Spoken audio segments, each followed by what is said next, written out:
வணக்கம். திருப்பத்தூர் மாவட்டம் ஆம்பூர் நேதாஜி ரோடு மசூதியில் வெள்ளிக்கிழமை தொழுகை முடித்துவிட்டு வரும் இஸ்லாமியர்களுக்கு தமிழக வெற்றிக் கழக தலைவர் தளபதி விஜய் அவர்கள் வக்பு திருத்த சட்டத்திற்கு தடை விதிக்க தொடர்ந்த வழக்கில் உச்சநீதிமன்றம் இடைக்கால தடை விதித்து தீர்ப்பளித்தது இஸ்லாமிய மக்களுக்கு மிகவும் மகிழ்ச்சி அளிக்கிறது.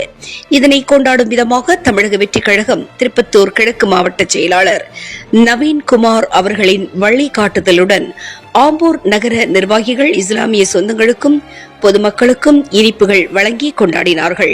இதில் ஆம்பூர் நகர செயலாளர் மதன் அவர்கள் தலைமை தாங்கினார்கள். நிகழ்ச்சியில் நகர துணை செயலாளர் நியாஸ், சிம்ரன், நகர பொருளாளர் தமிழ்ச்செல்வம், நகர மாணவரணி இணை செயலாளர் சிங்கத்தமிழன், நகர செயற்குழு உறுப்பினர் சதீஷ்குமார், நகர செயற்குழு உறுப்பினர்கள் ஜெயக்குமார், சின்னராஜ், வெற்றி, சூர்யா, கோபி, ரயான், நியாஸ், அஷ்மத் மற்றும் கட்சி நிர்வாகிகள், பொதுமக்கள் என அனைவரும் கலந்து கொண்டு சிறப்பித்தார்கள்.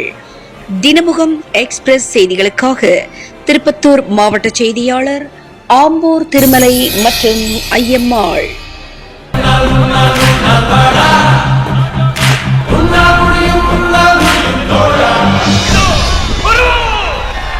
எல்லா புகழும் ஒருவன் ஒருவனுக்கே, நீ நதி போல ஓடிக்கொண்டிரு. எந்த வேர்வைக்கும் வெற்றிகள் வேர்வைக்குமே, உன்னை உள்ளத்தில் பூர்வைக்குமே. எல்லா புகழும் ஒருவன் ஒருவனுக்கே, நீ நதி போல ஓடிக்கொண்டிரு. எந்த வேர்வைக்கும் வெற்றிகள் வேர்வை